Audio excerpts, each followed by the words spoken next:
45번 유전자 키 지배에서 성찬식으로.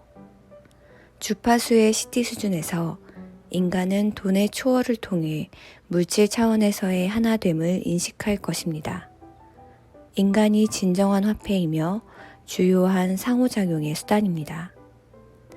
왜냐하면 돈은 우리의 주파수를 직접 반영하기 때문입니다. 만일 당신이 두려움에 뿌리를 둔 주파수에서 행동한다면 항상 돈으로 삶을 통제하려고 노력할 것입니다. 그러나 돈은 또한 우리 각자에게 보편적인 법칙을 시험할 수 있는 기회를 제공합니다. 만일 당신이 무엇보다 선의의 에너지를 신뢰한다면 당신은 돈이 당신의 삶 안팎으로 움직이는 방식을 바꿀 것입니다. 45번 유전자 키 CT 성찬식.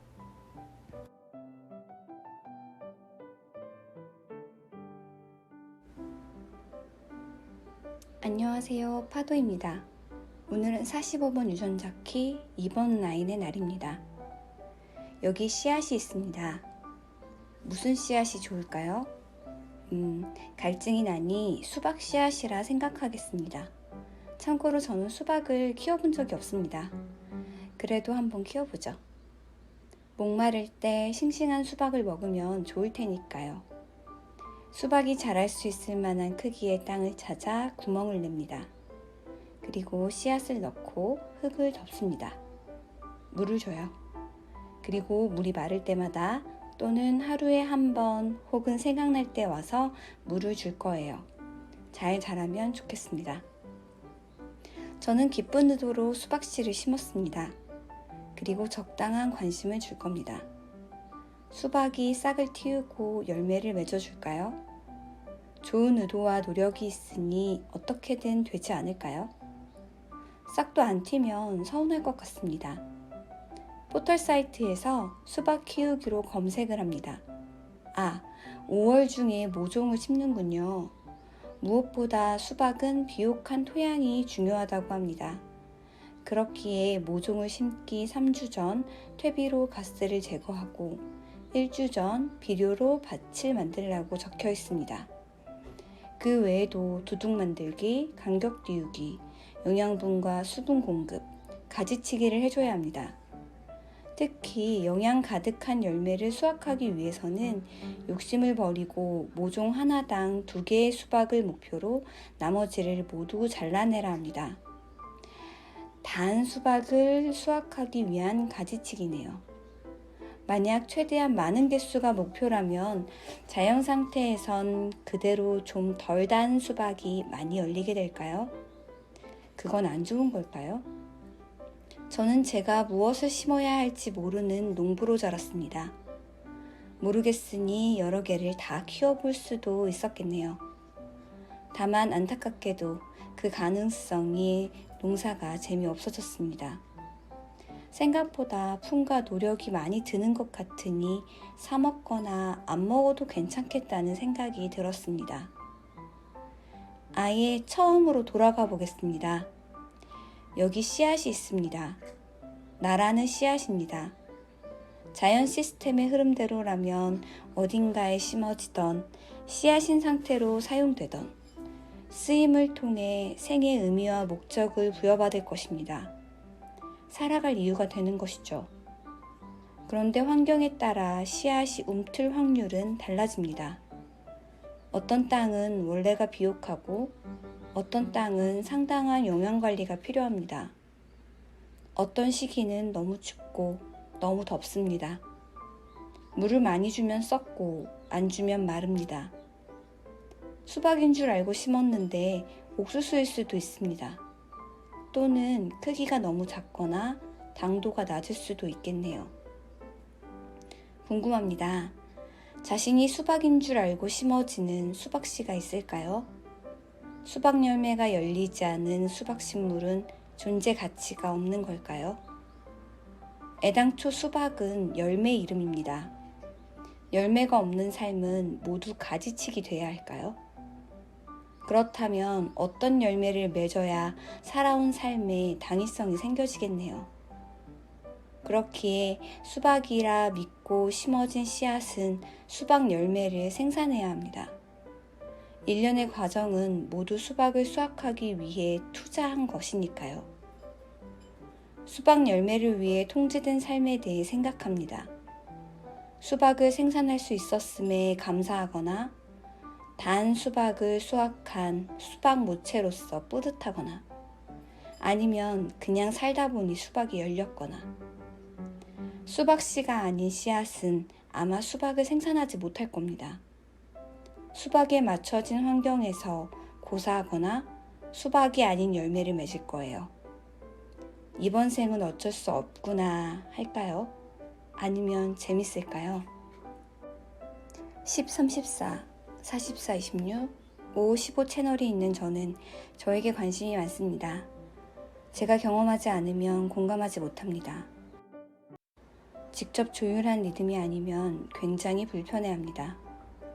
열매를 누구보다 크고 달게 생산하고 싶었습니다. 제가 먹고 싶어서요. 그런데 먹고 싶은 게 맞는지, 먹어본 적은 있어서 먹고 싶은 건지, 먹기 위해 씨앗부터 심는 게 맞는 건지 아주 저를 달달 볶았습니다. 목표, 의도, 선의, 가치, 성실, 노력. 잠시만요. 숨이 막혀요. 저는 요즘 하늘이 맞닿은 곳에서 살고 있습니다. 비몽사몽간에 보는 하늘이, 고개를 돌리면 보이는 하늘이, 잠들기 전에 보는 하늘이 황홀합니다. 좋다는 말이 튀어나옵니다. 아, 내가 이걸 바랬구나. 무엇을 하던 하지 않던, 먹던 먹지 않던 상관없어집니다. 저에게 다정하고 싶어요. 이렇게 하늘이 멋진데 이 멋진 하늘을 볼 수 있게 해준 저를 칭찬해요. 돈을 아주 잘 썼습니다. 그냥 숨만 쉬고 있어도 좋습니다. 그리고 두렵습니다. 이 하늘을 보는 삶이 사라질 것을요. 그러다가도 아니지, 숨만 쉬어도 좋은 삶을 계속 살면 되지 라고 저에게 말합니다. 더 이상 과거를 아쉬워하고 미래를 두려워하며 지금을 버티지 않을 겁니다. 이 순간 저는 왜 살아있는 걸까요? 꼭 살아야 하는 이유는 모릅니다. 이름, 이유, 쓰임은 누군가의 가치관으로 정해졌을 뿐 저는 제가 기분 좋게 살면 되는 거였어요. 저를 기분 좋게 하는 보물들을 찾아봅니다. 구름 아래 출렁이는 바다, 반려고양이의 두근대는 배, 불어오는 바람을 향기로. 밥을 챙겨나가면 멀리서 기다리는 동네 고양이들의 기척으로 저는 숨을 쉬고 있습니다. 환경이 저를 살게 해요. 그리고 이곳에 저를 데려와 준 제가 고맙습니다. 오늘 저는 13, 33, 37, 40, 30, 41, 43, 23 채널이 트렌치됩니다. 삶 그 자체가 선물이다. 공동체와 개인의 다리 역할을 맡는다. 평화는 꿈 자체를 즐기는 것이지 이루는 것이 아니다. 나에게 올바른 것이 무엇인지 알지 못한다는 것을 아는 것이 나를 위한 알입니다. 저는 수박 씨앗일지도 아닐지도 모릅니다. 모르기에 저에게 어떤 환경이 좋은지 때에 맞춰 무엇을 해야 할지 몰라요. 골든패스를 처음 시작할 때는 그걸 알고 싶었습니다. 제 이름과 저를 키우는 방법 같은 걸 말이죠. 지금은 괜찮습니다. 몰라도 괜찮아요. 지금은 산다는 건 꽤 기분 좋은 거라는 걸 제게 계속 속삭여주고 싶어요. 숨 쉬는 게 버겁지 않을 때가 오겠죠. 너무 잘 살고 싶었기에 진지하고 심각하게 긴장하며 집착했어요. 열매를 위해 사는 삶이 잘 사는 삶이라는 세계를 부셨어요. 다시 환경이 바뀌면 부신 조각이 붙을지도 모르겠어요. 그래도 괜찮아요. 전 비옥한 토양을 만들 뿐이에요. 이왕 사는 거 기분 좋게 살고 싶어서요. 돈을 그렇게 쓸 거예요. 그리고 어쩌면 말이에요. 전 이미 수박일 수도 있어요. 아직도 씨앗인 줄 아는 수박. 이번 여름엔 수박을 자주 즐겨야겠네요. 들어주셔서 감사합니다. 기분 좋은 오늘 되세요.